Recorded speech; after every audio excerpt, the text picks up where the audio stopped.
This lesson is on counterbores. If you do not have the counterbore worksheet out in front of you right now, you need to go ahead and get that out either from your desk, or if you were absent and missed this lesson, then you need to go ahead and grab it from the front of the classroom in the absent bin. Once you have the worksheet as we're going through this, if I ask a question or kind of pose something for you to do, try to pause the video after I do that and try to do it on your own. That's really going to help you kind of solidify your knowledge by doing it first by yourself and then hearing kind of what I say. So our standard today is going to still be orthographic drawings. You need to be able to use orthographic projection to create and dimension multi-view drawings, which you've been doing for a while now. We are going to be doing a drawing called shaft support that's going to be described in 3 views. You have to determine the drawing scale views and the layout for this drawing. We need to create object or an object that actually contains circles and arcs with shaft support. And lastly, you have to correctly identify the views, so you have to determine the front, the right, and the top side, or all of the sides for the drawing. When you look at a counterbore, and you guys have probably never heard the term before, but I'm showing you 2 pictures right here. When you look at a counterbore, what is it? Based on looking at these drawings, what do you think a counterbore is? So try to describe it for me as best you can. Again, I know you have no prior knowledge on it, and it's fine. So go ahead and kind of write down a couple of words or a sentence on your yellow sheet paper. So pause the video right now, and as soon as you have it ready to go, you've got your description, you can go ahead and begin the video again. So hopefully you were able to identify that there are 2 holes. So here's the actual true definition. If you need to modify your definition a little bit on your paper, go ahead and do that now.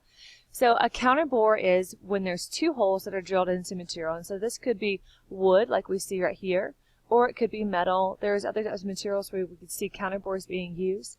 But this is where there's a larger hole that is going to extend just a short distance. So this larger hole just extends down a little bit. Same thing right here, and same thing right here. So there's a larger hole. And then you're going to have a smaller hole that extends a lot longer distance. That's really going to be the entire depth of either the screw, or it could be the entire depth of the entire object. So this small hole could go all the way through that metal portion. The reason that we have this is so that we have screws, and we actually have something that's called a counterbore. So this is a counterbore. This is a countersink where it's a little bit angled. So we have 2 different types of screws. But when we have a screw that needs to be flush, and flush means that the head of the screw is completely flush, it's completely even with the material, with the surface. So that's what a counterbore is. So we're going to be having to create a couple of these with our drawing today. So how they look in a drawing, and hopefully you could figure out at least part of how this is going to look.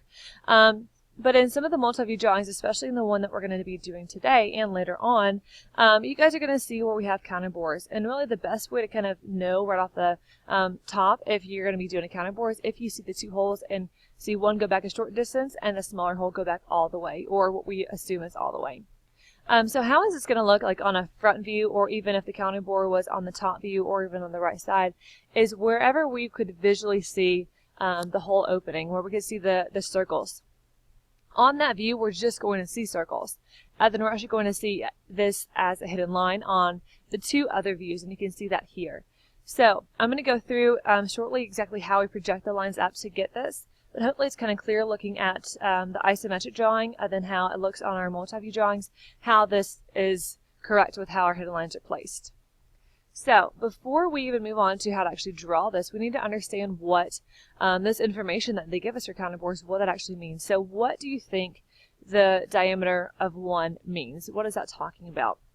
And hopefully you could understand or realize that that would actually be, since the leader is pointing to the small circle, that the small hole, that's the diameter of that small hole. So here would be 1, and then for this one, it would be 1.5. Now, what does the 1.5 or 1.75 C-bore mean? So that is the actual counterbore itself. So the actual counterbore is going to be the larger hole. So that's going to be the diameter for this. So we give diameter really just for the small hole, but both of these dimensions, both of these measurements are going to be in diameter. So that is going to be, again, the diameter of our large hole. So what does the 0.5 mean? And hopefully you would kind of be able to look at the isometric and determine that that 0.5 is how far back the counterbore goes before it goes into the small hole. So that's just really the depth of the large hole. And the last thing is, what does the 2 holes mean? And we don't have 2 holes here, but we do have 2 holes here. And hopefully you'd be able to determine, well, there's 2 counterbores here, 1, 2, and there's only one counterbore here. So that's just talking about the number of counterbores. It's really not talking about just there's 2 holes, because obviously here's 1, here's 2. There's actually down here 1, 2 counterbores total. So that's what those notes mean on our drawing. So I need you to go ahead and, base off the information that we just talked about, go ahead and fill in on your worksheet what the diameter of 2 means, which hopefully remember is going to be for the diameter of the small hole. The 3.5 C-bore, that is the diameter for the large hole. The 3/4 depth, and again, it can be any depth, any diameter given. I'm just kind of making sure that you guys understand the notes. But the 3/4 depth is just how far back the C-bore, the actual 3.5 diameter hole, goes back before it goes to the small hole. And the 2 holes, that's saying that there are 2 counterbores. So, and how we actually create the counterbores if we're doing an AutoCAD drawing. So hopefully you guys would be able to create the view, or the view shown, and you could even do the circles, center lines, all of that. That should be fairly simple. Then what we have to do is the same thing that we would do for a typical hole is we project from one side to the other side. We project that up as construction lines. Then I'm going to do the same thing for the smaller hole. I just project up, going from one edge to the other edge all the way back. Once I have the diameter really showing up on our top view, I then have to figure out what the depth is. And so if the depth is 1/2 or 3/4, I'm just going to offset back whatever that distance is from this line. From there, I go ahead and create how my hidden lines are going to look in the drawing. Hopefully you understand why we have this hidden line right here in the middle, why it's not just going to be here and here. This hidden line is showing that we really have this edge right here. So this edge is going to be portrayed again as a hidden line. If we go ahead and move on to the right side, we're going to, actually, sorry, before we go to the right side, let's go ahead and do the center line. So we really do the same thing that we do on a typical hidden line, center line scenario with a hole. We just need to have that center line being projected back to where the center line would appear from the front view all the way to the top view. So they just line up. Now going to the right side, we're going to do the same thing. So from the top to the bottom, we're going to project lines over. Same thing for the small hole, and then offset back the distance. So we're offsetting back, again, 1/2, 3/4, whatever you're told the depth is. For us, it's going to be 1/2. Then we can go ahead and create how our hidden lines look, and then we can go ahead and add where our center line. And yes, you would have a projection line going all the way through, but hopefully you guys again already know how to do that. So I need you guys, before you move on, to actually go through and try to create, based on what we just did here, go ahead and try to create how a counterbore is going to look as hidden lines and center lines on the top view and the right side view. So you're just projecting lines back, Make sure you add center lines to this front view as well. So go ahead and pause the video and try and see if you can get this right. And then once you're done, come back and restart the video. So hopefully this is how your hidden lines and center lines looked. I'll kind of walk through real quickly what we did. We just projected lines for the large hole all the way back, and your projection lines would go probably all the way through the drawing. Same thing here. You just kind of had to determine your own depth, so it really didn't matter where those ended. We also have to project our lines for our small hole back to the top, then to the right side view as well. Then again, we just figure out where the depth is, just kind of eye it. It wasn't necessary for it to be perfect. You just need to make sure you have all the projection lines like I showed you guys on the slide before.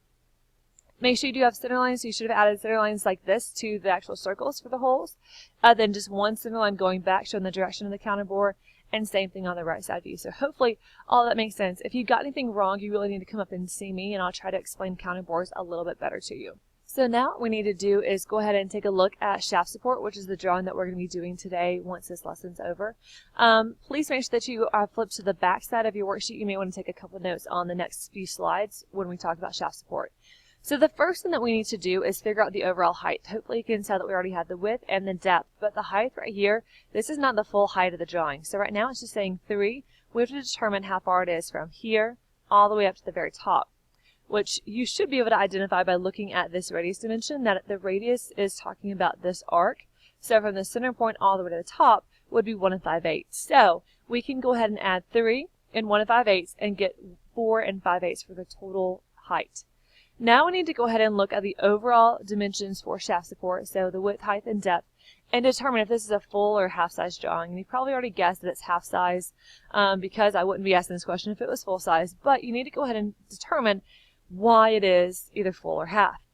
So when we look at centering the width and centering the height for this drawing in order to figure out if it is half-size, when we look at the width for the drawing and the depth. We get 7 and 3 plus the 1/1/4 space. That would be 11 1/4, which is too big for a piece of paper that is 10.5 in length due to the title block. When we're starting the height, we have the 4 5/8, which is the full height of the drawing, plus 3 for the depth, and then we have that 1 1/4, which is going to be 8 7/8, which is too big for a 7-inch piece of paper. So we're going to have to create this drawing half size.